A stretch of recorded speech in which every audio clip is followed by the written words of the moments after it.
他还好吗？看来，小姐确实是动了情。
出来吧，都跟了一路了，我特意挑了一个没人的地方，希望你们不要让我失望。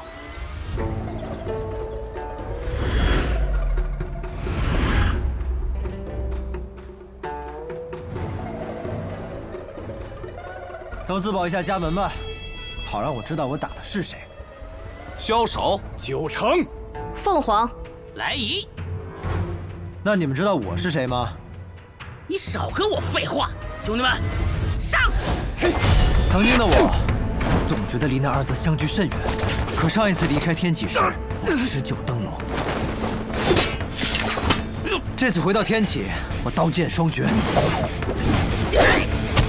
我还记得我年少时的志向，也一直期待说出这个名号。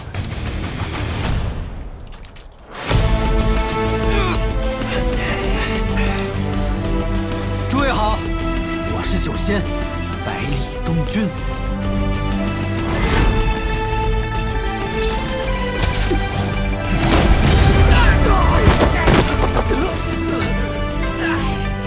今日一战，九仙2字即将名扬天下。公子住手！我与凤凰相依为命20多年，公子，只要你愿意放凤凰一马，我们4人愿做公子的奴仆。我不需要什么奴仆。既然你们都这么不愿意死，为何还要夺取别人的性命？每个人都有想守护的人。人在江湖，身不由己。放屁！我所认识的江湖人都只随本心做事，所谓的身不由己，不过是为了获取利益的借口罢了。江湖偌大，哪里没有容身之处？百里公子，您这是……他们一心想杀我，不会顾及到你们。趁此机会，赶紧逃吧。公子大恩，没齿难忘。江湖偌大，此处若不由己，便另寻一处。枭首，记下了。第一次用高手的语气说话，确实有些紧张。我们走。留下。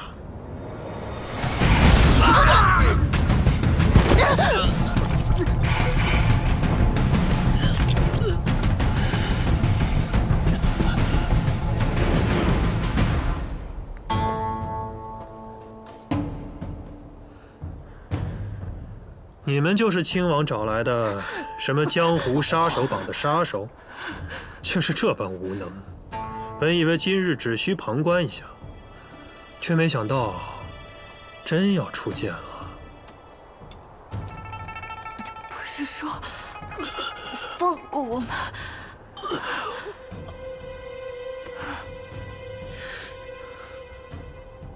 这位公公身穿一身官服就来杀人，未免太嚣张了吧？那又如何？反正见到我的人都活不过今天。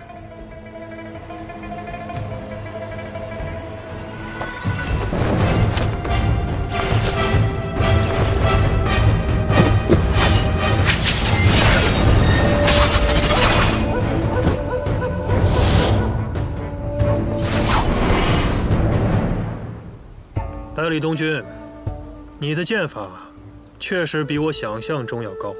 我真的很讨厌杀人，但今天我却很想让你死。狂妄！大内之中，我的剑可排前10。燕雀，你说什么？前10又如何？更何况还是区区大内，天启城有多大，北离有多大，全天下又有多大？面对真正的天下高手，还不是被单手锤杀？我只看这天下，所以我说你燕雀。那你如今能在这天下排第几？前100。你耍我？很快，全天下的人都会知道我9仙百里东军的名号。那也得看看你有没有以后。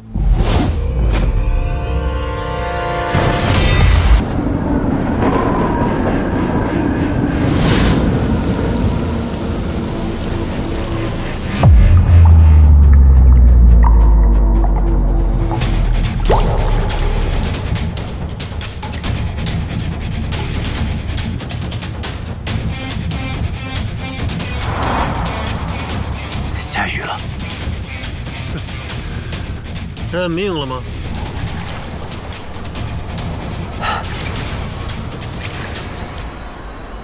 你错了，这不是袖剑19式。左手刀，刀名尽铅华，刀谱黄粱醉梦；右手剑，剑名不染尘。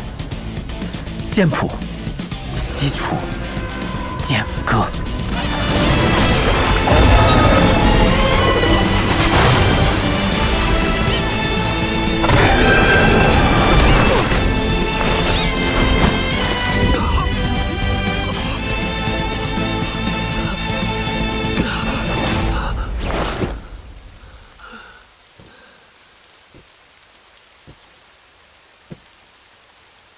你看，连老天都要帮我，所以你现在明白，为何我看的是天下了吗？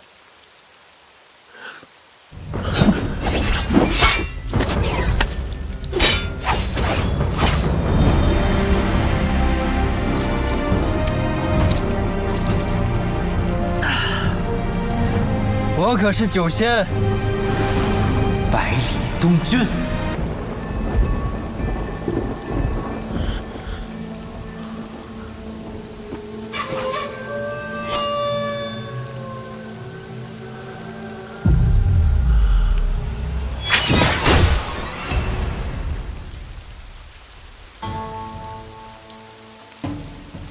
小公子年少有为，武功高深，在下佩服。但今日就到这儿了吗？姐姐，想走？问我吗？锦仙仍有余力，拼死一搏尚可未知。小公子再强，恐怕也没有把握敌过我们2人联手吧。与其鱼死网破，不如各退一步。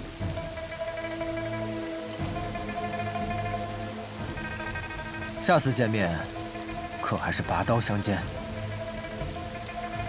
但愿不是。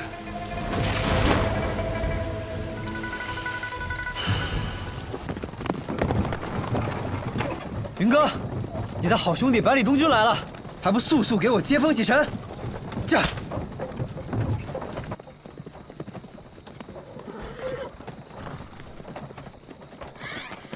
吁！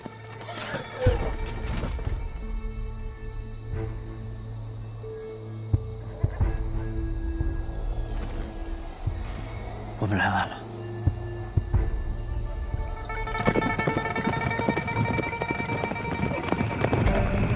驾！吁！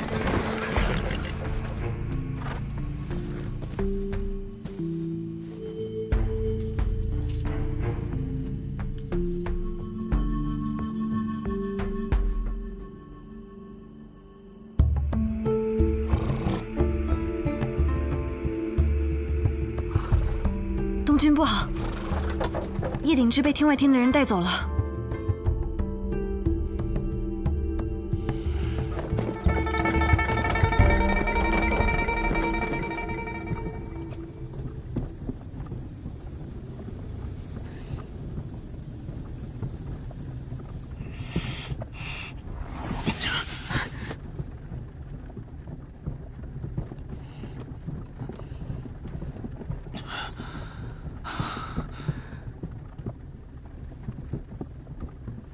我已经把体内的3处训练功尽数传给他了。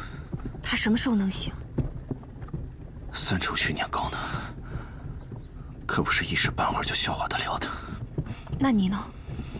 若想要恢复他之前的状态，恐怕要个1年半载的吧。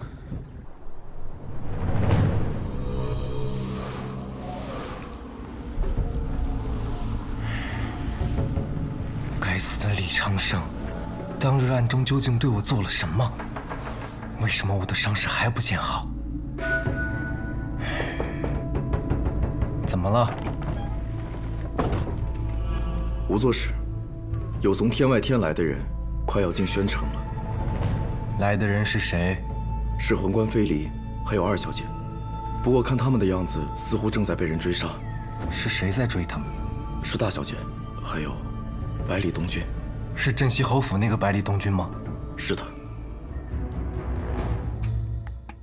好啊，很好。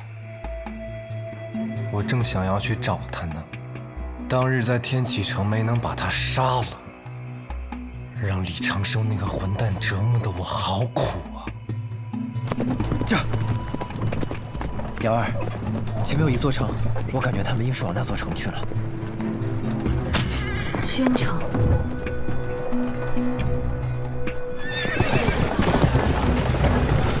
救！救！救！救！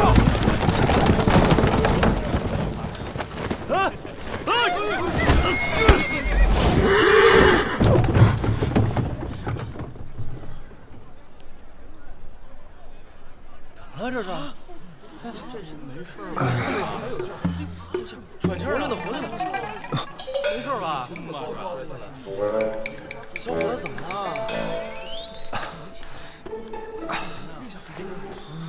好痛啊！粗鲁，你还不快让开！想死吗？这位小友，此行可是往北呀？ 关你何事？阁下是谁？为何要拦我们的路？在下是个读书人，一心想去这最北边的千里冰山、万里荒原去看一看，不知可否搭一搭你们的马车？这位小友，还有里面那位，可否愿意啊？不愿意。啊！去！谁骂我？啊，算了算了，肯定是搞错了。 这长相面貌和师傅说的大差不差呀，可是脾气却完全不一样。莫不是师傅他老人家又骗我？啊，算了算了，肯定是搞错了。我不和你们同行了啊，你们先走吧。走。就。脾气太重。就。哎，你看着点路啊你！没教养，把人家衣服都弄脏了，粗鲁。 你个狗娘养的，你就有教养？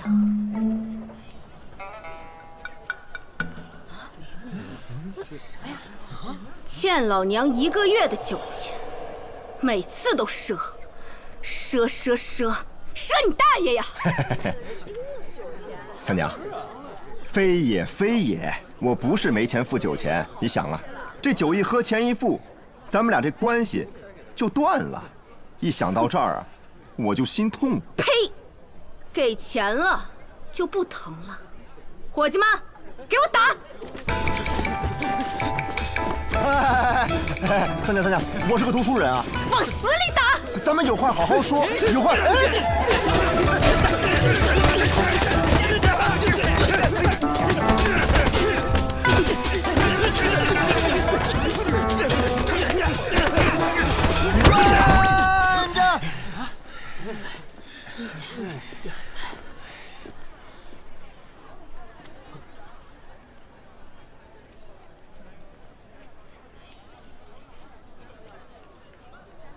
这世间所有的动情，都是因为真心。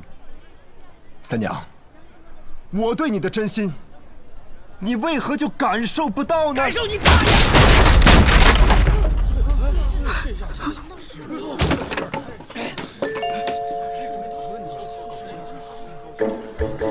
伙计，你练过呀？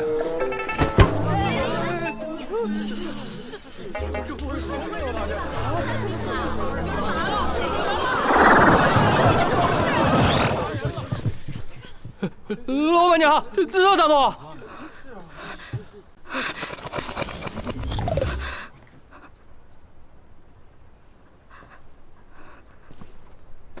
啊！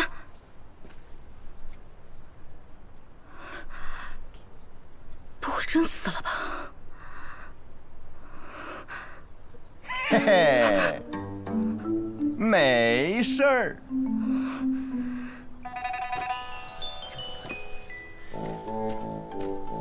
三娘，你还是关心我的吧？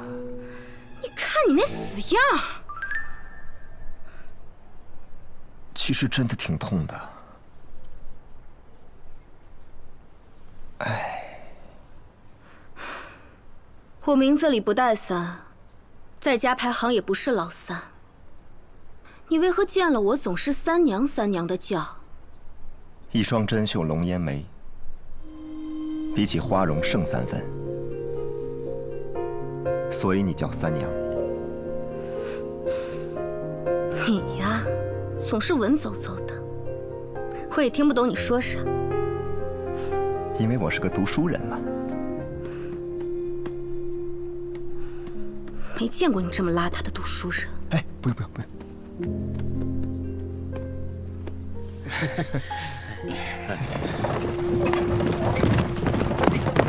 这，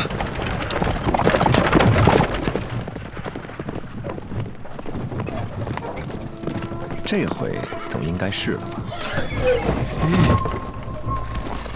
这位先生，可否让一让？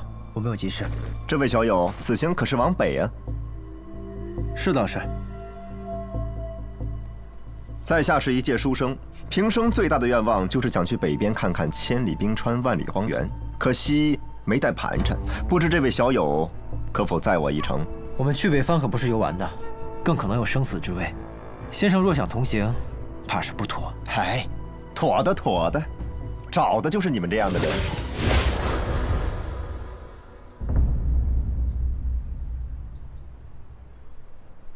这，三娘，我走了。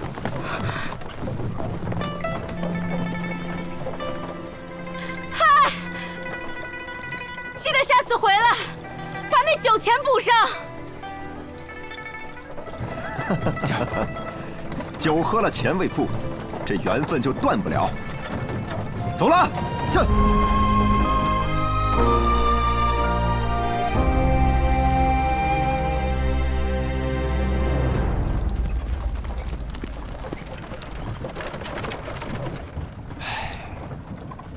从此这世上又多了一个苦苦等我的女子。你是谁？你小子就叫百里东君吧？你怎么知道？我当然知道了，因为我的名字叫君玉，谦谦君子的君，温润如玉的玉。这个银锭足够你从这里到最北边。下去吧，这个马车你坐不得。君子爱财，取之有道，多谢啊。不过我还是觉得，坐在你们的马车上比较舒服一些。我告诉你，我现在真的很没有耐心。东君，我觉得这位先生不像是坏人。就是，像我这般温润如玉的公子，哪里看得出来像坏人啊？还是姑娘明事理。到底有完没完？少年郎，你的戾气很重啊。学堂之人应该有君子之气，君子有喜气、怒气、霸气、秀气，甚至可以有杀气，但唯独不能有戾气。戾便是邪，一步之错，万劫不复啊！听先生所言，想必也是学堂之人。我曾受过学堂之书，却未曾进过学堂。那就可惜了，不然在天启城里，还有个女子痴痴地等着先生呢。嘿嘿嘿，别叫我先生，谦谦君子，温润如玉吧。你看你这身行头，哪里谦谦公子，哪里又温润如玉了？君子有行却忘形，心有玲珑便如玉。这位先生确实当得上一声君子，可至于这如玉，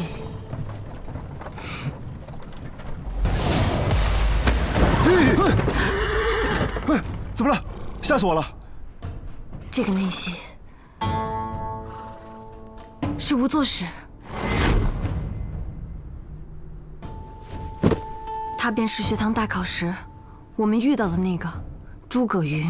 诸葛云，可他为何看起来如此憔悴，似变了个人一般？师父曾说过，有2个诸葛云，一个很厉，一个平和。他杀死了戾气重的，留下了相对平和的。可眼前这个人，难道是师父杀错了？不是杀错了，是他把自己的那个兄弟装进了自己的内心里。像他们这种双生子，心灵本就相通，一个人死了，便在另一个人心里种下了一颗种子，然后催生出阴暗的花朵。这就是刚才我说的所谓的戾气。戾便是邪，一步之错，万劫不复，终究成了现在这副妖怪模样。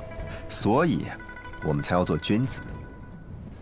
哼，像这种怪物，可不好打。你错了，像这种戾气催生出来的怪物，只是看起来可怕，不过徒有其表，弹指可摧。既然这么简单，那你来吧。不然你以为我为什么会在这里等你们这么久？自然便是等待此刻呀。不过可惜了，三娘是看不到我接下来的风采了，不然她一定会哭着喊着跟我走的。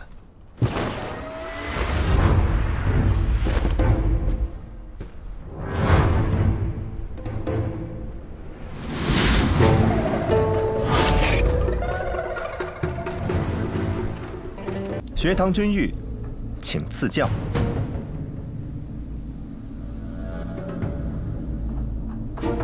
我等你们很久了。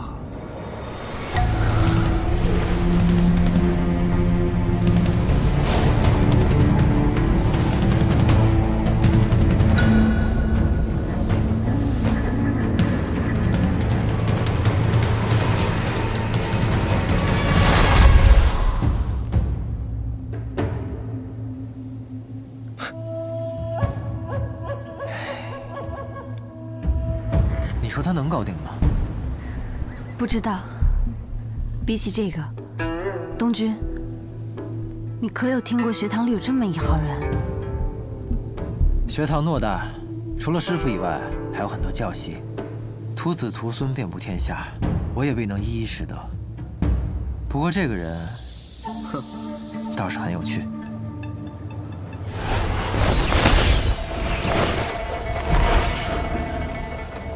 你看清了吗？这个无作使比以前更厉害了，像是凭空出现一样，摸不清门路。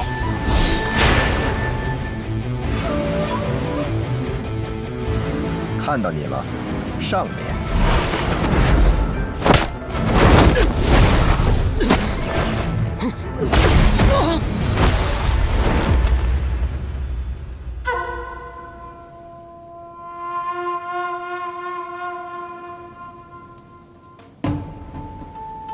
诸葛一族的奇门遁甲，我曾有幸见过正儿八经的。不过说实话，像你们北阙的这一旁支，的确是不入流。哎，别躲了，下面挺闷的。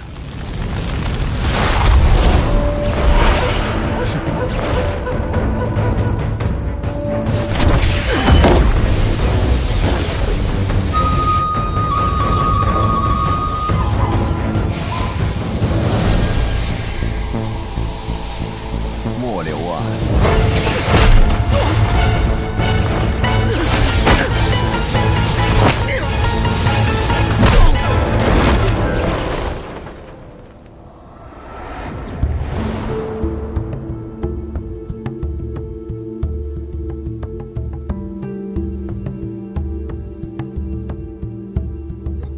我心有浩然气，手是君子拳，奇门遁甲，何处奇何处遁啊？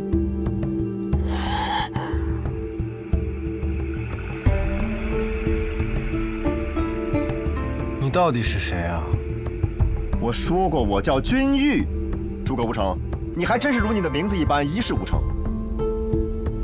你为何会知道我的名字啊？哼！我和诸葛青山喝过酒，和诸葛柳花下过棋，走过诸葛洛的八卦阵，睡过诸葛云真正的鎏金床。你说我为何会知道你的名字？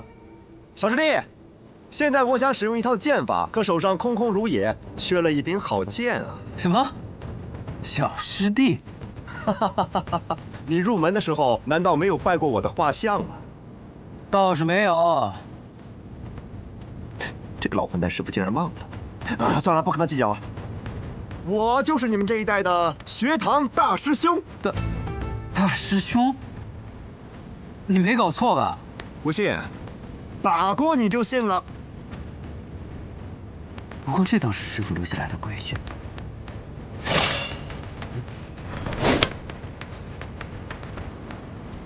剑为何名？名剑山庄仙宫品剑，不染尘。剑不染尘，名字妙哉，配我的剑法。敢问师兄剑法为何名？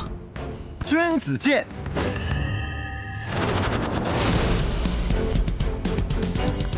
还真是位妙人。是啊，我们学堂的人不都是这样吗？哦，臭屁！自在，天下无双。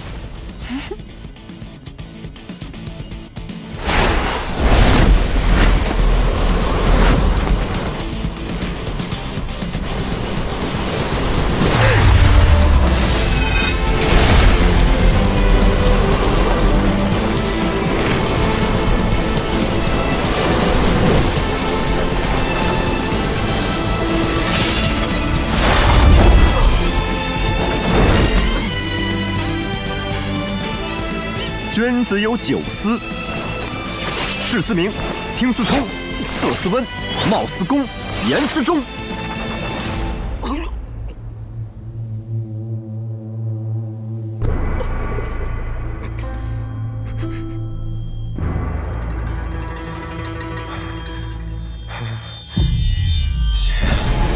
血！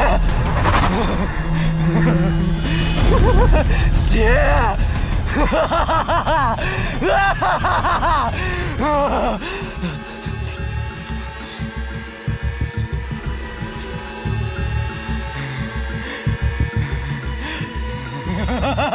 血！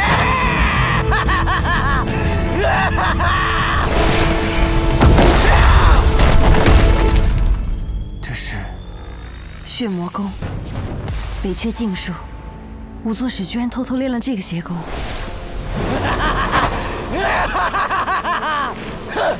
来呀！杀了我！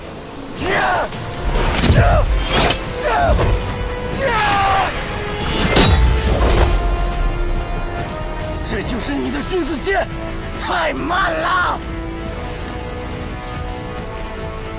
君子之仪，着实不雅。邪人握剑，何不染尘？君子怒则诸侯惧，君子隐则天下安。你呀，着实惹怒了一个君子。去死吧！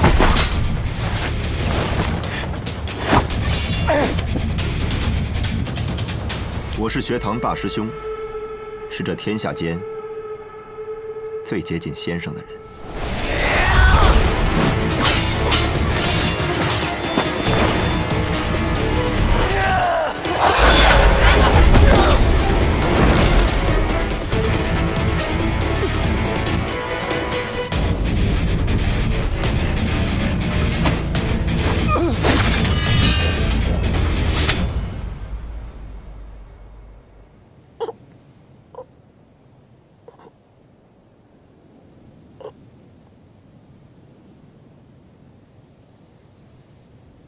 仵作使死了。大鹏一日同风起，扶摇直上9万里。一个人怎么可以胸有如此豪情万丈？文笔却又如此秀美如画。师傅啊，我真想去会一会你这位诗仙朋友啊。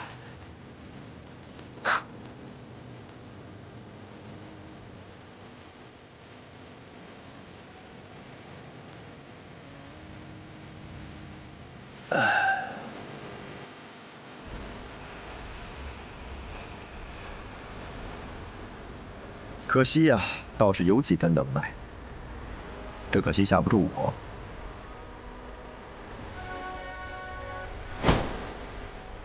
哎呀，许久没有出手了，可我的剑法还是一如既往的冠绝天下。哈哈哈哈哈哈！大师兄，你要去哪儿？师傅让我来帮你一程，剩下的路你还是自己走吧。这茫茫人海，还有许多姑娘没有见过我，我得去见她们。此行无终点，他日难相见。二位，珍重。师兄不是要往北行吗？那千里荒原，万里冰川，不看了吗？等等我，咱们还是同行吧。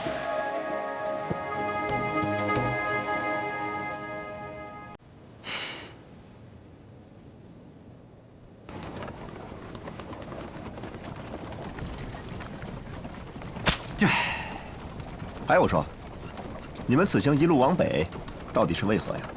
方才师伯遇到了我的妹妹，我们就是追他们而来的。他们带走了我最好的朋友。原来如此啊！刚才那辆马车中有一个人的气息非常微弱，好像是受了很严重的伤一样。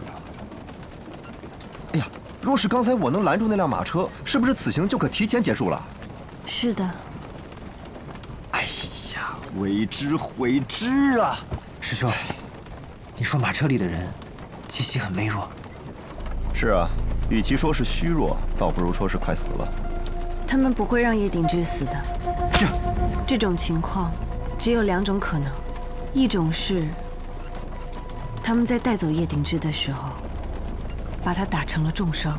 虽然我与云哥多年未见，但他的功力绝不可能在我之下，想把他打成重伤，应该不太可能。所以便有可能是第二种。东君，你还记得我们北阙寻找天生五脉之事吗？而叶鼎之就是另一个天生五脉。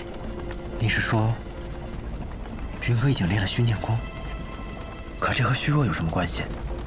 自行修炼自然不会虚弱，怕是叶鼎之被人强行渡宫了。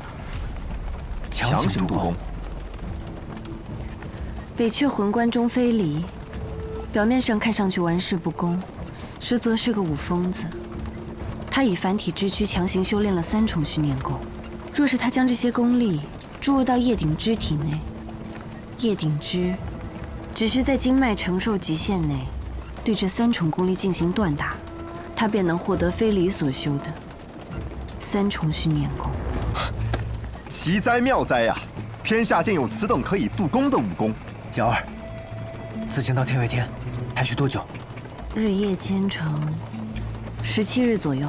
师兄，拜托你一件事情，接下来的路怕是交由你来赶车了。我继续修炼着虚念功，虽然云哥的3重功力是白给的，但我也绝不能输给他。他练到第3重，那我也要入第3重。包在我身上。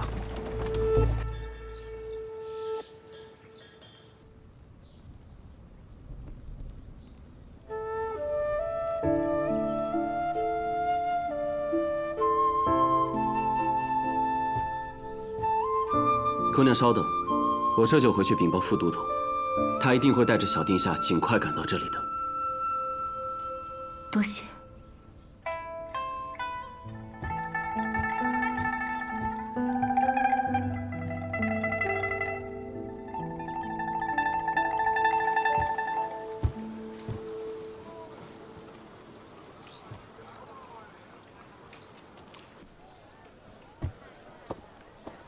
上次从天启城带走景玉王妃的也是他。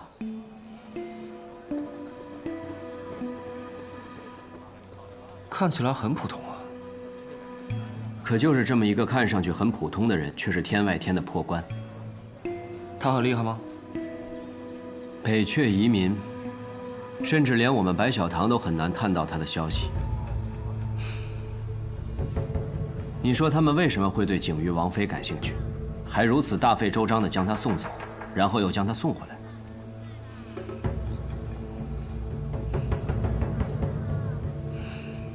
你想管这事儿？我在想，如果他在的话，会不会管？会。那我就不得不管了。可你现在是天启城的朱雀使，在这座无趣的城市里待太久了，早就不想当什么朱雀使了。想走了？可你若是走了，弹琴的姑娘该怎么办？她应当是不喜欢我了吧？她若是不喜欢你，又怎么会天天等着你去听琴呢？哎呀，可能啊，因为我长得像她那位故人。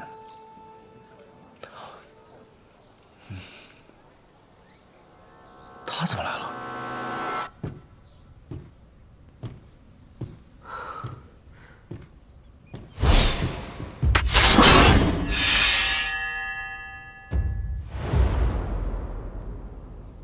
父亲，你走了就不该回来，无论什么原因。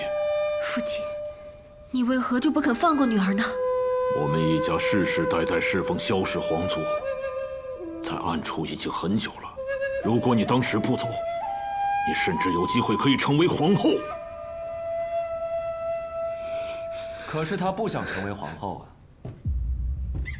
朱雀使，易宗主。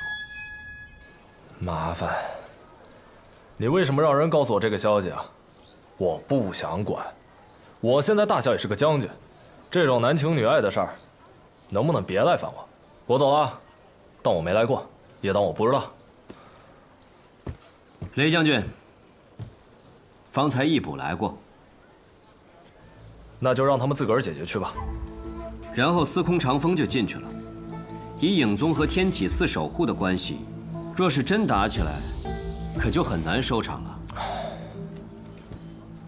又来。天启城有了影宗，现在又多了一个寺守护，很显然，其中必定是多余一个。你不应该来管我的闲事，因为只要让我抓住机会，我就会杀了你。哼，这位啊，易姑娘，在下司空长风，是百里东军的师弟。你我二人虽然没有见过面，可当年我却为了你，差点死在了天启。叶鼎之呢，算是我半个朋友吧。倘若我今天袖手旁观的话，我那位小师兄啊，一定会跟我绝交的。你我虽素未谋面，你已经为我拼过一次命了，就不必再拼第二次了。这次可不一样了，这次我不是拼命，因为我再也不是当年那个谁都打不过的少年郎了。影宗自开国之时便奉命守卫皇族，守卫北离之主。虽说帮助陛下夺取帝位的也是我们，可我们终究是琅琊王的人，亲兄弟明算账。既然不是自己人，那就总是有理由的。你说，如果我们二者只能选一个，我们那位皇帝陛下会选谁？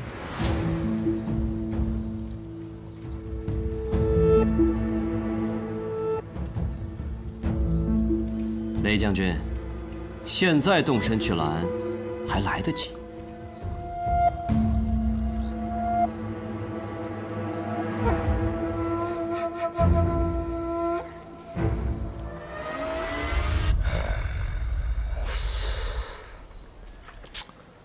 我要真动手，这事儿就没法收场了。那你准备如何？哼，司空长风，招！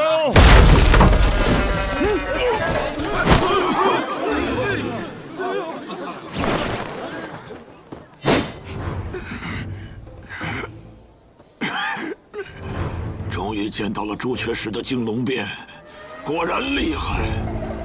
是你老了。是我老了吗？与其说你老了，不如说你不再愿意相信自己的剑。而是一些其他的东西，比如权力。但是你的徒弟洛清扬就没有了，因为他只愿意相信自己的剑。或许吧，但是我没有退路了。冥顽不灵。真是一柄好枪啊！师傅说过，这小子以后是可以做枪仙的人。又有人来了。宫里的马车。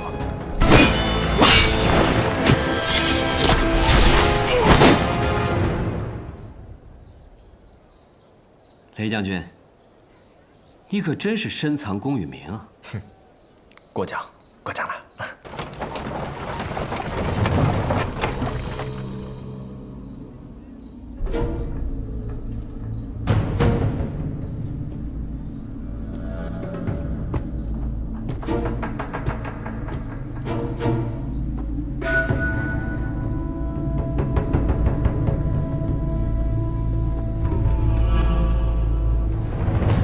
大剑来的可真是赶巧啊！堂堂朱雀使，与影宗宗主当街斗殴，怕是有失我北离颜面。就你废话多。说吧，你想怎样？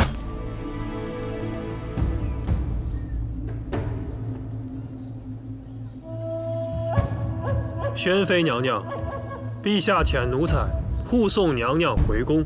宣妃。我不喜欢这个称呼。恭迎娘娘回宫。素闻你是和洛清扬比肩的大内高手。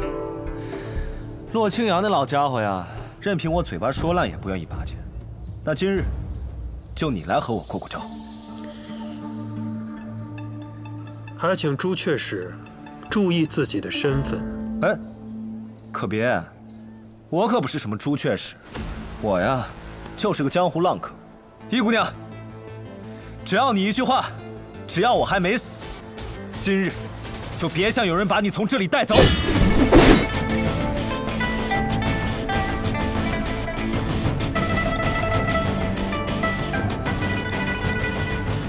真打起来怎么办？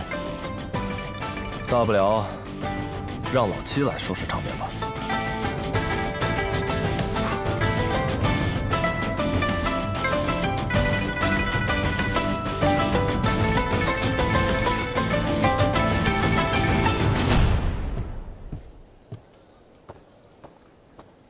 娘娘，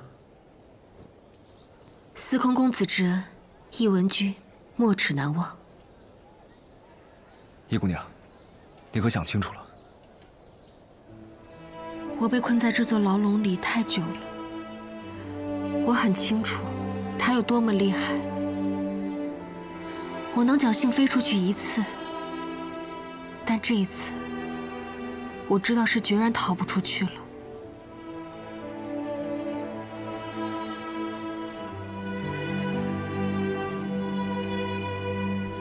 司空公子，到此为止吧。你们为我做的已经足够多了。人生在世，要的不是足够，是不后悔。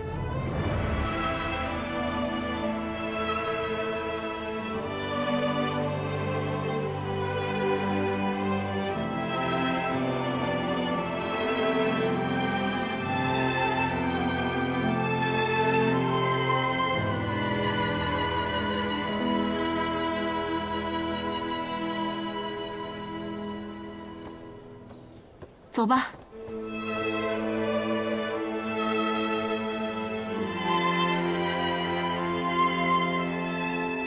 恭迎宣妃娘娘起驾回宫。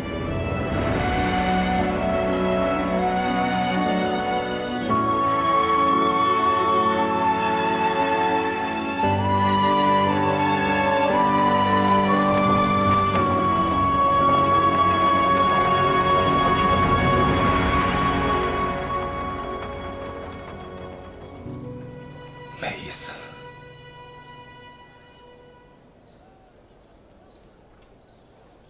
他这么做就是为了保护你。他要是点头了，恐怕连你都没有办法安全的离开天启城。方才易姑娘的最后一句话是什么？她说：“走吧。”那便走吧。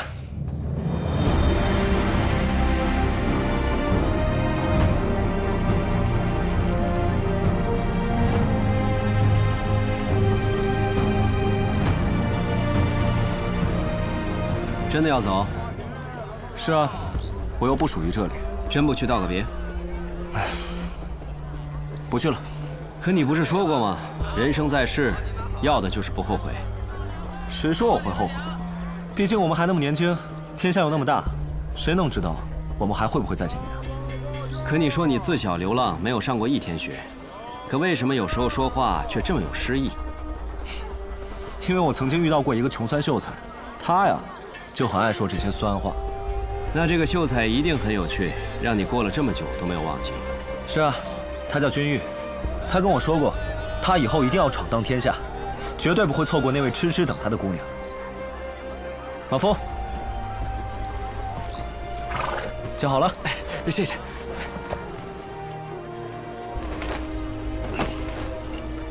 兄台，以后就多多指教了。驾！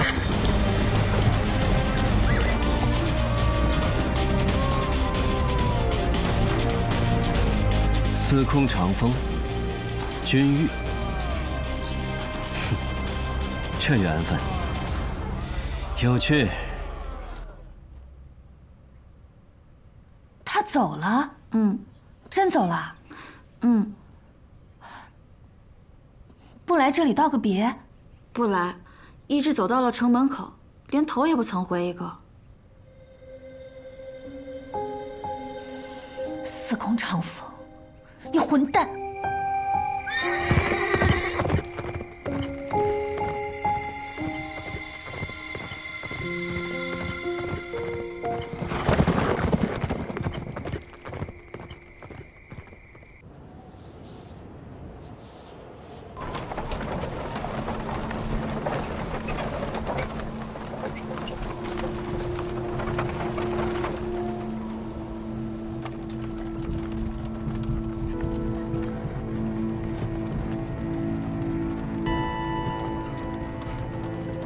姐姐，你醒了。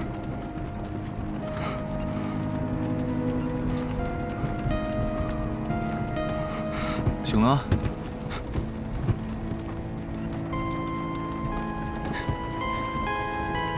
这是哪儿？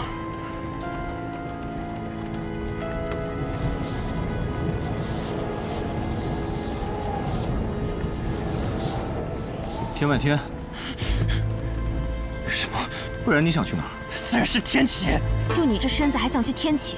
若不是我们救下你，你早就被魔气吞噬而身亡了。魔气？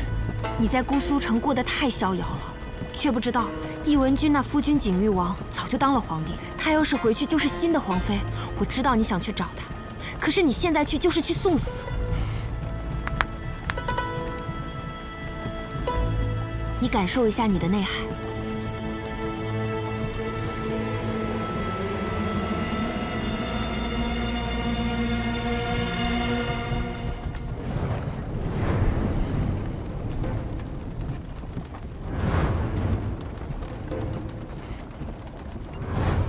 这是……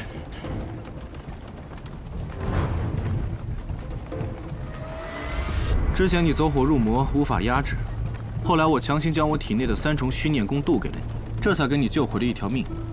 现在你体内有我那3重的虚念功了。这门功法竟可以直接传功？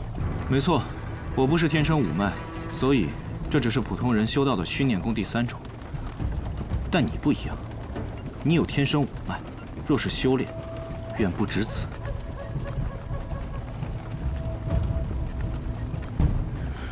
你们为何一定让我修炼这门功法？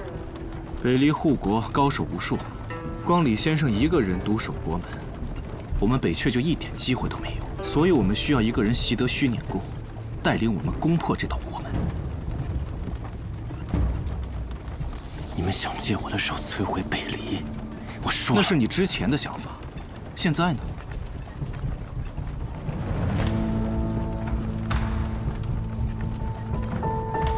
传说魔仙剑是100年前一位剑仙向魔神献祭换来的剑法，叶挺之。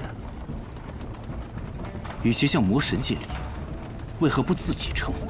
若你能修得此虚念功，这小小的魔仙剑又算得了什么？届时天启城没有人能拦得住你，哪怕李长生亲自出手，也未必是你的对手。你的家仇可以报，你的妻子会回来，过去所有的苦难都不会重现。北离待你如此，这世道待你如此，难道你还要做这种无谓的坚持吗？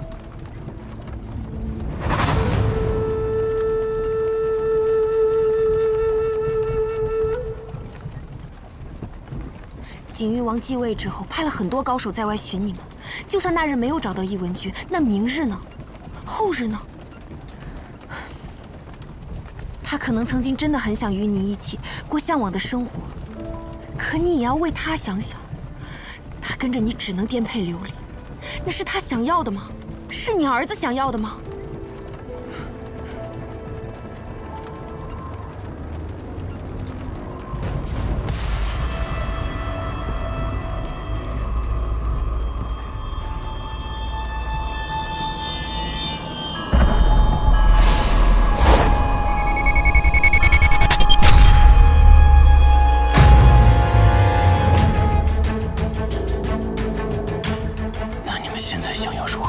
带你去狼岳福地找我父亲，只有他能传授你剩下的功法。好，多久能到？小1个月吧。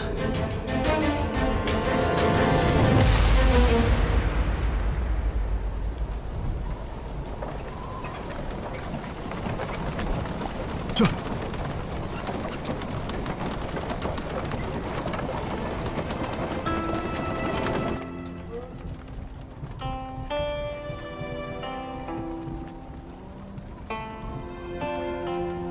东君，你醒了，怎么样？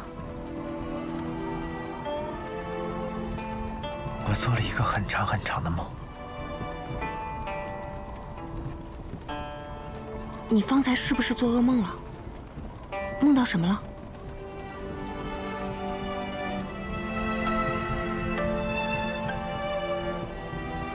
感觉我仿佛跌落了一个无穷的深渊里，没有尽头，就一直下落，下落。有时好像烈焰地狱般灼热，有时又好像坠入万丈深渊般寒冷。除了绝望，什么也感受不到。在梦中有个同路人，后来有个人拉了我一把，可他却在我的手上划了一刀，却被我自己挣脱开了。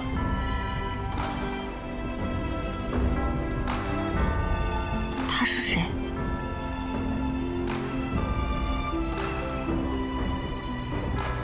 最好的兄弟，百里东君。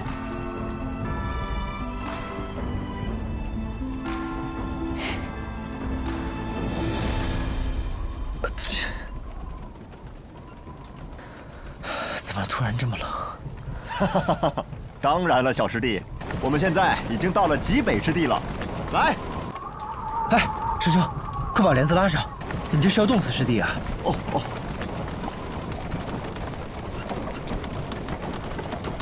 这。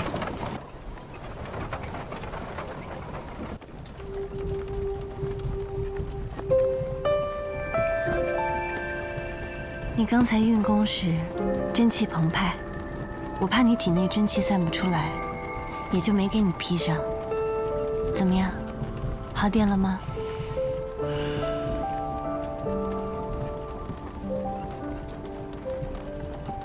瑶儿，那你岂不是要动刀了？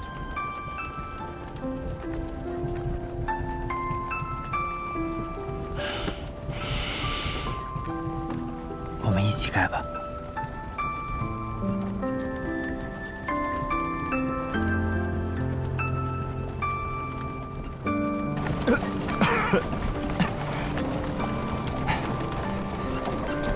小师弟，你可真不害臊啊！东君，你训练功练到第几重了？你说过，一重功一层楼，每层都是重重阻碍。如果没有记错的话，我恰好登到了第3层，不多不少，训练功第3重。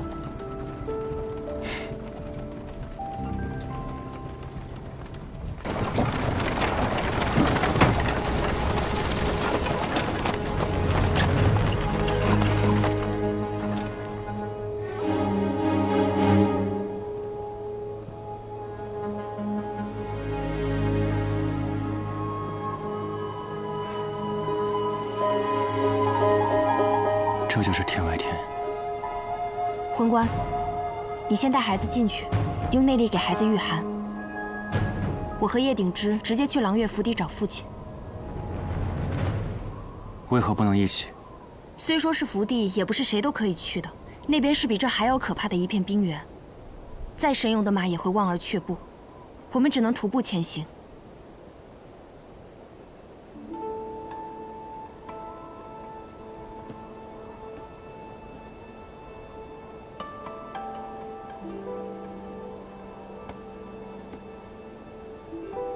安氏，你先跟着叔叔去暖和一点的房间里，爹爹随后就到。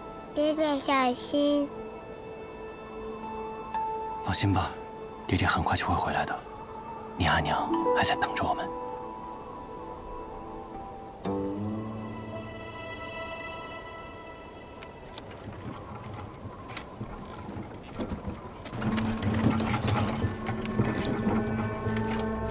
无相尊使。这位就是你们天外天如今的掌事人吗？吾相在此恭候叶公子的到来已经许久了。在下叶鼎之。尊使，外面的事情就麻烦你了，孩子也请照顾一二。去往狼月福地途中不乏危险，请二位务必小心。多谢。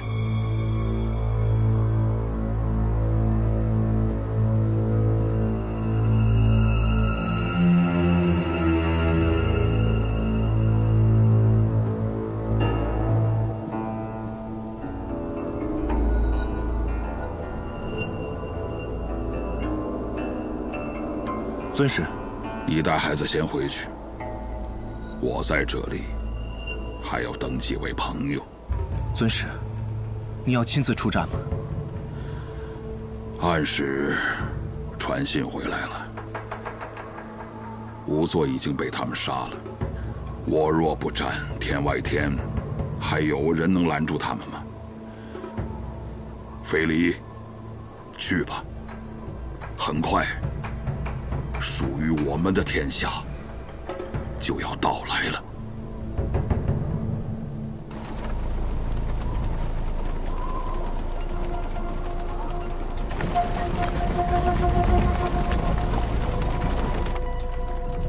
就要到了，他们必是直接去了狼月福地，那里马车无法行进。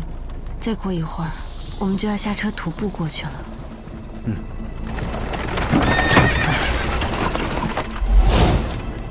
师兄，怎么了？小师弟，不是师兄我想停啊，喏，前边有个拦路的。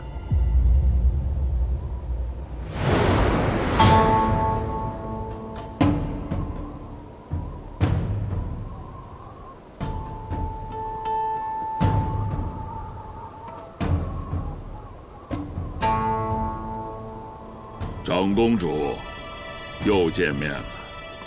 上次未能同你说的话，如今一并说了吧。尊使为了自己的权利，欲我去使如今终于能过上安稳日子的天外天百姓为你卖命，你夜里心安吗？在我看来，这才是让北阙走向真正的覆灭。长公主，错了，吴相这一生从未对权力有过执念，只是我们的百姓原本就应该生活在那片温暖富饶的土地上，而不是这片贫瘠苦寒之地。但有些事情已经注定了，如果放不下，只会败得更惨。与其让战火重燃，不如在新的家园获得重生。败！等国主出关重临北离，到那时这世上没有比他更强大的存在。长公主，难道希望自己的父亲一直沉睡吗？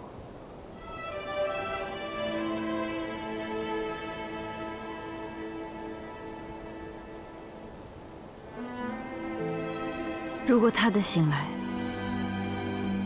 会带领北阙走往覆灭，那么是的。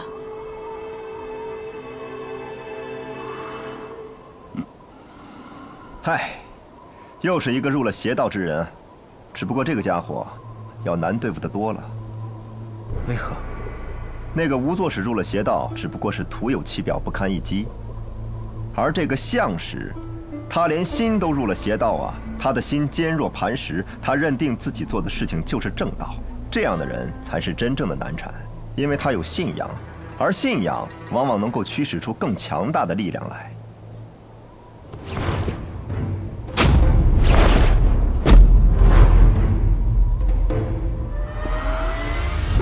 既然你能站起来，还要轮椅作甚？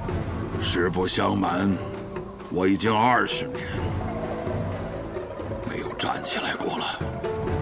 再不走就来不及了。能让吴相使这样拼死相拦，叶鼎之他们一定是已经前往了岳府地了。小师弟，恐怕这最后一段路，也得由你自己去走了。临走前，师兄送你4个字：不要后悔。师兄赠言，东君记下了。这一路，多谢。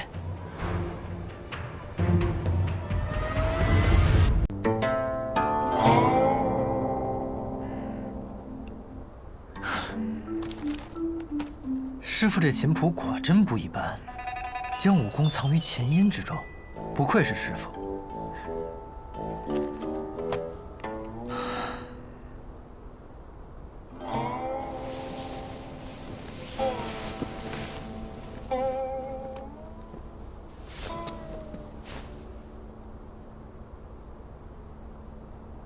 大风西去，云飞扬，威加四海西，归故乡。只是初看琴谱几日，便已了然在胸。我百里东君为何如此优秀啊？真是不要脸！若是能逗瑶儿一笑，我要这脸又有何用啊？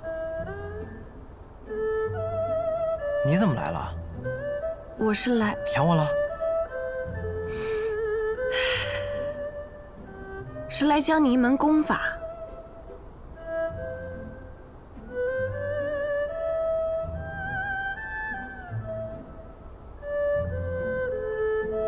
原来这琴谱是你留下的。没错。但是，我现在有点后悔。为什么？我出入洛川客栈那一日，客栈本是爆满，只余1间空房。但今日我从客栈出来时，客栈却已空无一人。你猜是为什么？客栈死人了？不，是你的琴太难听了，把大家都难听跑了。客栈老板本来想告到官府，可带人一去，只见那边重兵把守，那些兵士们一个个也都难以忍受的模样，所以就只能作罢了。真就这么难听？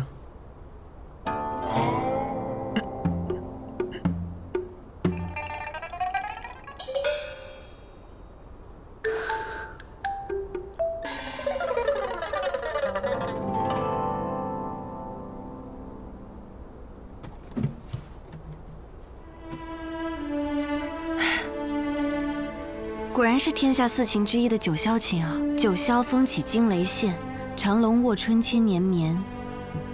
西楚如仙纵横江湖，一情一见一袭白衣，引得不知多少绝世女子为之倾心。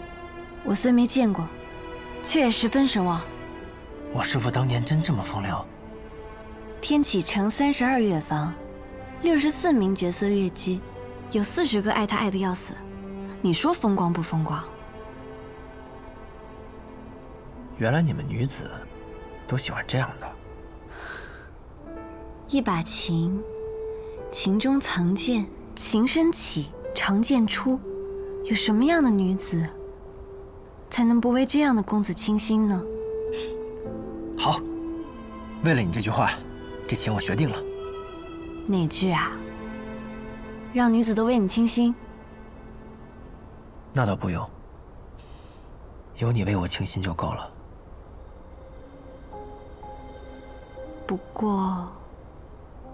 不过什么？少年闭目乱弹琴，也是很风流的。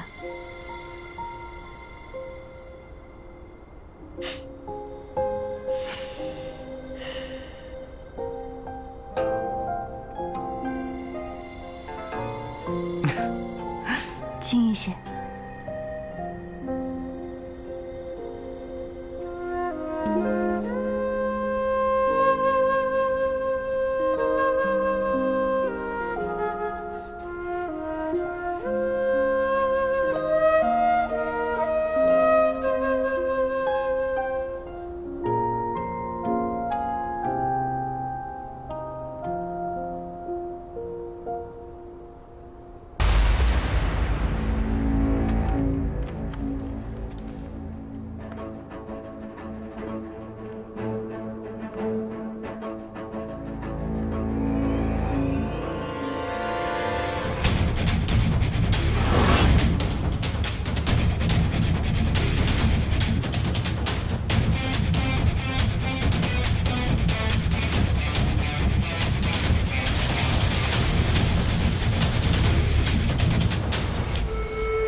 不错不错，这样可以说是已有小成了。这下出门背着一把琴，琴声便可伤人，既风雅又威风。瑶儿教的我这门功法可真是厉害。她叫什么名字？这是我们北阙的虚念功。虚念功，没错，它是我们北阙最高深的一门武功，也是最难修炼的一门武功。我虽修炼多年，却只会一些皮毛。但你是天生五脉，天生就可修习。虚念虚念，虚虚实实，不正如这琴声化刃，虚声化实。瑶儿为何让我学这门功法？